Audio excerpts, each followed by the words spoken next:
Hello, everyone, and welcome to another episode of Politics Unleashed, where we'll be talking about provincial and federal matters. My name is Danny Haken, your host, joined by my fellow hosts, Chris Badaluk. Hey, how you doing? And Michelle Badaluk. Hey, guys. So, you guys were busy yesterday at the Alberta Congress. I don't know if you want to talk about that later, but Sure, we're gonna talk about some things provincially and then federally. So, couple things coming up. We have an AGM, which apparently there's going to be a lot of separatists taking over the board. We'll talk about that in greater detail. The teacher strike and some of the recall actions on MLAs. But let's begin with the AGM coming up and the board election. So, Chris, you know a bit more about that.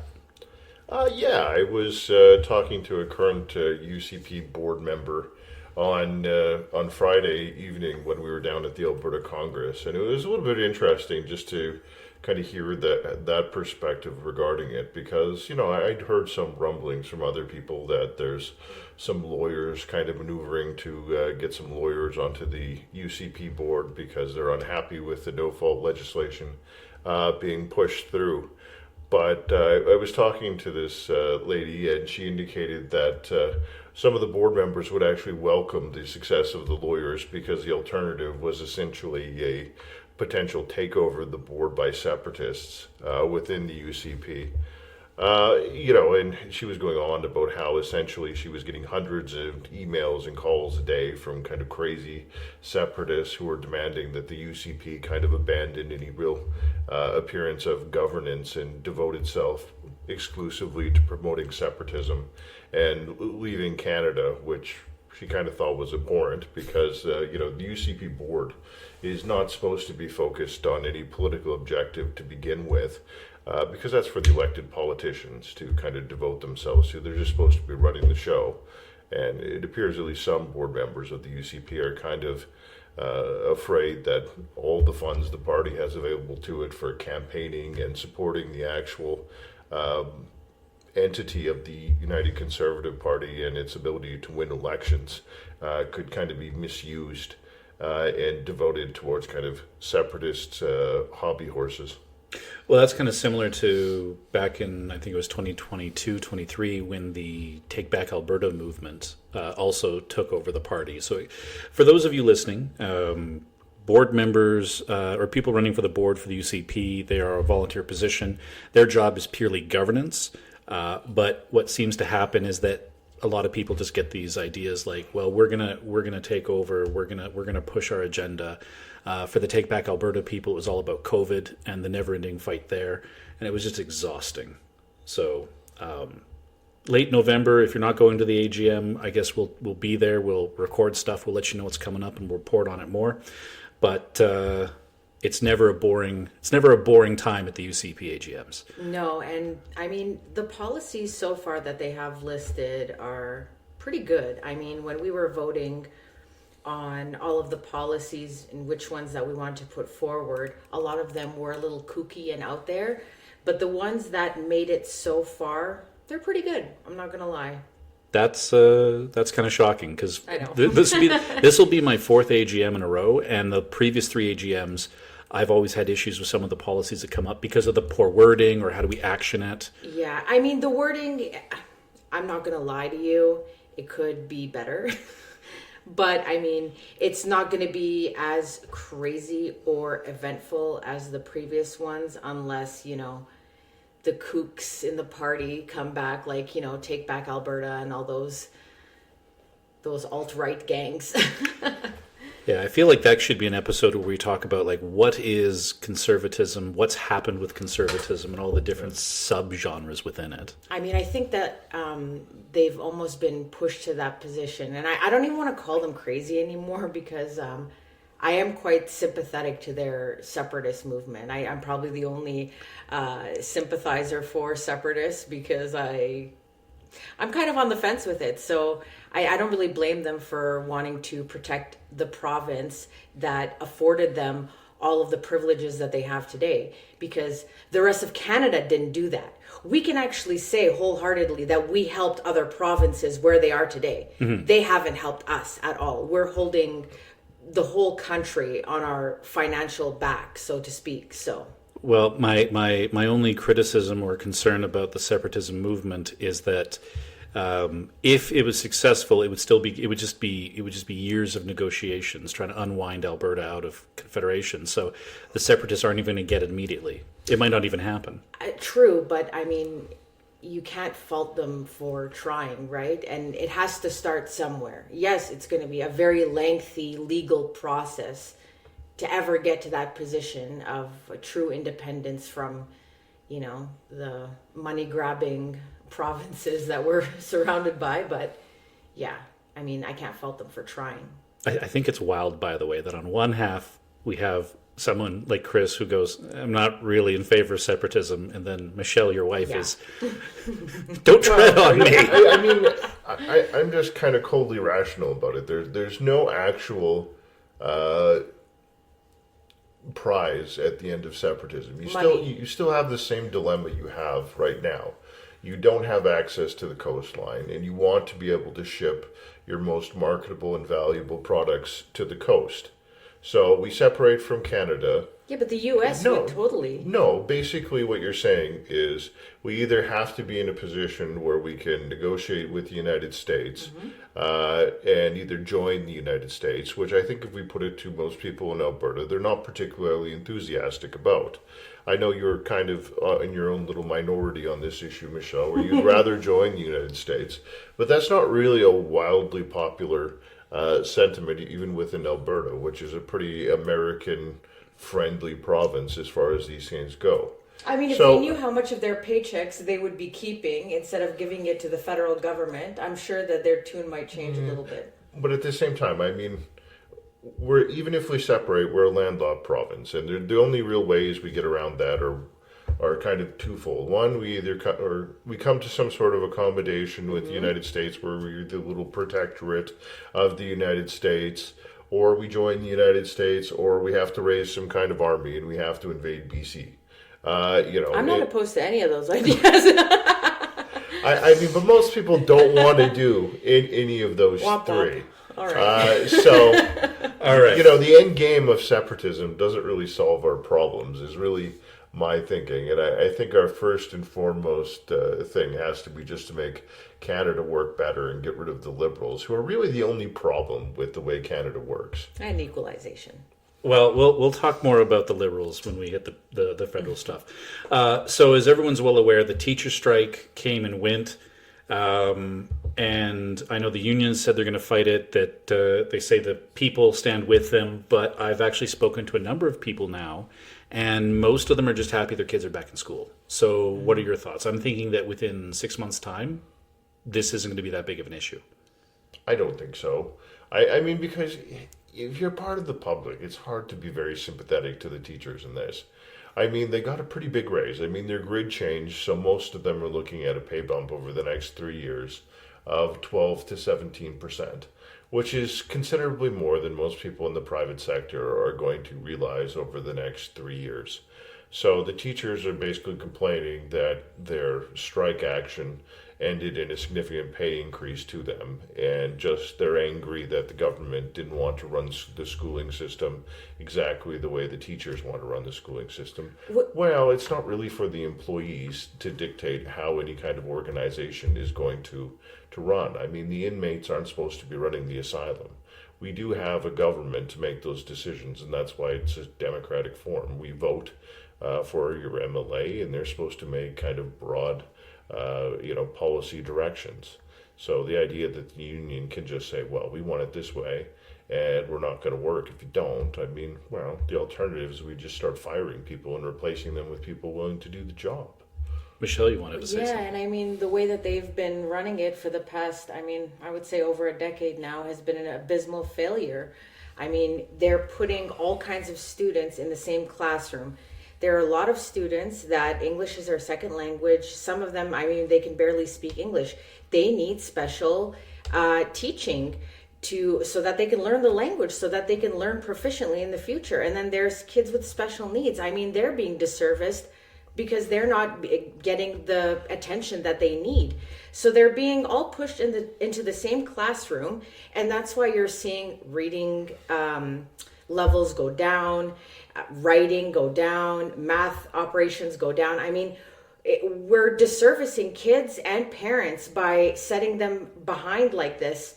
And then also, we're teaching them all of this crazy gender ideology, and I mean, they can't even form a sentence, and they're being pushed to the next grade because they don't want to fail anyone, and that's not good. So then you get all of these grade 12 students who are barely prepared for university.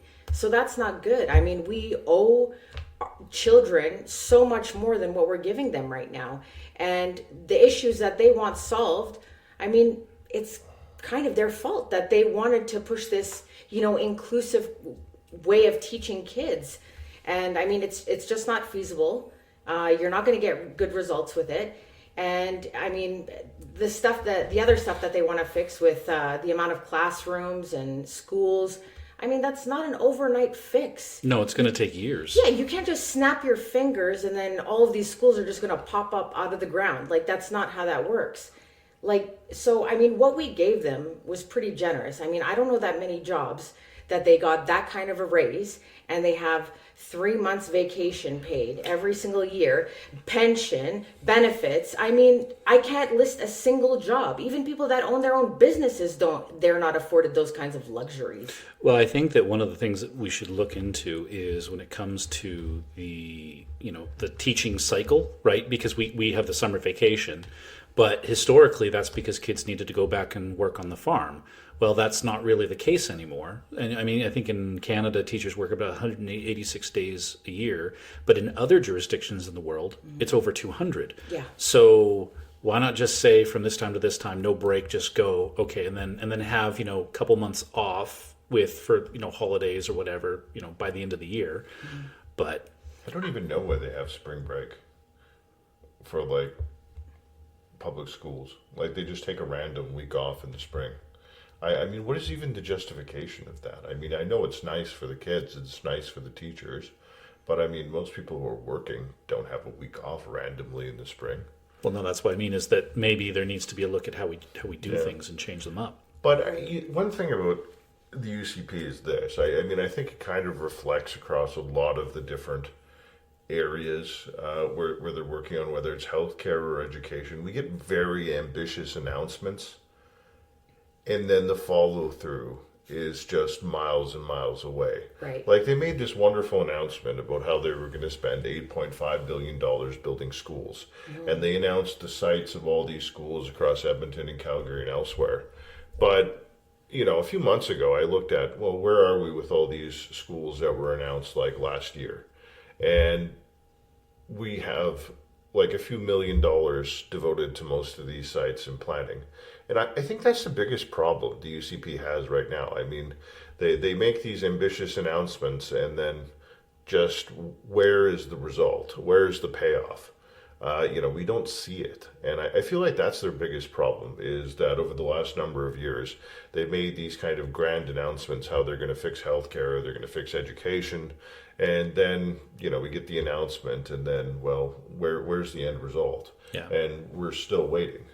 And, a certain amount of that is government. But at the same time, if truly you have $8.5 billion to throw around, how long does it actually take to design a school? They all look more or less the same.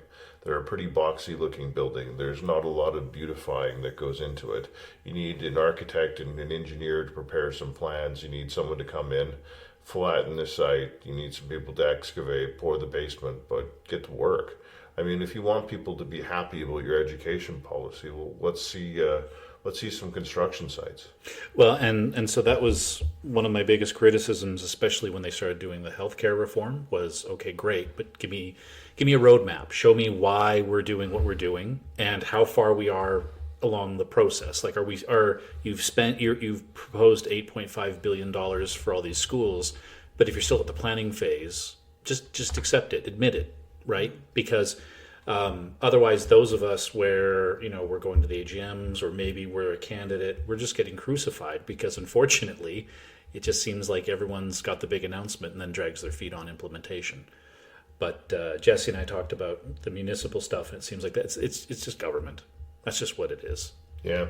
Well, I mean, with the healthcare, I know conceptually having like smaller administrative units, which should theoretically be more responsive to government direction, and less kind of monolithic and sluggish in responding to any kind of crisis, sounds good. I mean, conceptually, it sounds good, but where is kind of the implementation that everyone's kind of waiting for, and some kind of improvement in the actual delivery of health services? I realize to a certain extent it's like trying to turn a cruise ship. We're not going to get a tight turn here because it's kind of this monolithic beast of an organization. But I think that's their largest problem. They bit off these kind of huge problems, and there's not a lot of tangible results that they have to show people yet. And I think over the next 2 years, that's really, really what they need, some tangible results. I mean, if it was up to me, what the UCP needs to do more than anything else is have some freaking construction sites where you see some schools going up, you see some hospitals or long-term care centers going up. Show people you're doing something and that there is going to be an improvement in the foreseeable future by virtue of there being like actual tangible structures being built. Yeah. But it's not only that. I mean, even when they are working on something, they're getting all this pushback, or unions are just directly trying to sabotage their successes. I mean, right now, what is it? They want to implement 1,000 more hospital beds in hospitals. But then now LPNs and other medical, aides, they're going on strike soon. I mean, so even if you do something, you're going to be met with huge pushback. So it's, as Chris said, yeah, we want to see stuff on the ground. Yeah, but if they're being met with every single roadblock, we're not going to see the full fruition of their plans because of, their ops pretty much. Well, I hope that, I hope that if that is the case, because I think that if they go strike, and likely I think it's because they're striking in support of the teachers. I think that was what Gil McGowan and AFL and all of that was going on about. Why? Right? Like, look, the teacher thing is one thing, but if you're going to start striking and inconveniencing the rest of society over this fight, you're gonna drive a wedge, and we're gonna see who supports the NDP and the unions and who's gonna support the government. Mm-hmm. I think the LPNs, though, I think a lot of them are striking because they don't feel like they're getting treated with enough respect, because usually the RNs are, being paid more. Right. And I realize that LPNs, they go to school for half the amount of time as RNs. But I mean, when push comes to shove, they're the ones that are doing all the grunt work in the hospitals. So I can sympathize with them. Absolutely. Yeah, we've asked them to do a lot more than what they were originally designed for. Absolutely. No, that's fair. Moving on, those of you paying attention, there's been a number of MLAs who have had recall action taken against them. So Jason Kenney, the former premier, brought in recall legislation, and it kind of sat dormant. But here we are now with 6, I think upwards of 10 recall actions going against MLAs. The most prominent one, of course, is Dimitris Nicolaides. What are your thoughts on that? Well, I mean, realistically, I don't think most of the recall petitions will actually be successful. I mean, 1 or 2 of them in really kind of tight ridings might be, because you do need to get 60% of the total number of people who voted in the last election, which is a pretty large number. I mean, it's easier when you have a petition or something where you can go across the entire province and essentially any Alberta resident can join. But here it has to be specifically people who live in the riding and who voted and who are within the kind of the contiguous borders of that riding. And realistically, it's hard to find those when you're campaigning in ridings that are held by your political opposition. So as much as this is a bit of a headache for these MLAs who have to look over their shoulder, I don't think too much will come of all the recall petitions. I don't think most of them will go ahead. And I think in most cases, even if there was a by-election, the UCP representative would probably be reelected. So I think it's mostly kind of the public service unions just kind of throwing their toys out of the pram and pitching a fit because they're very unhappy that their 2015 sudden right to strike was curtailed and they didn't get every last thing they possibly could have wanted. Well, and considering that, the AFL and Gil McGowan saying, well, we're not directly involved in this action, but we are supporting the people taking the action.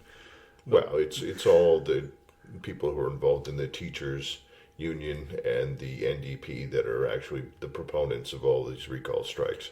So it directly ties into the fact that the government used the notwithstanding clause to send the teachers back.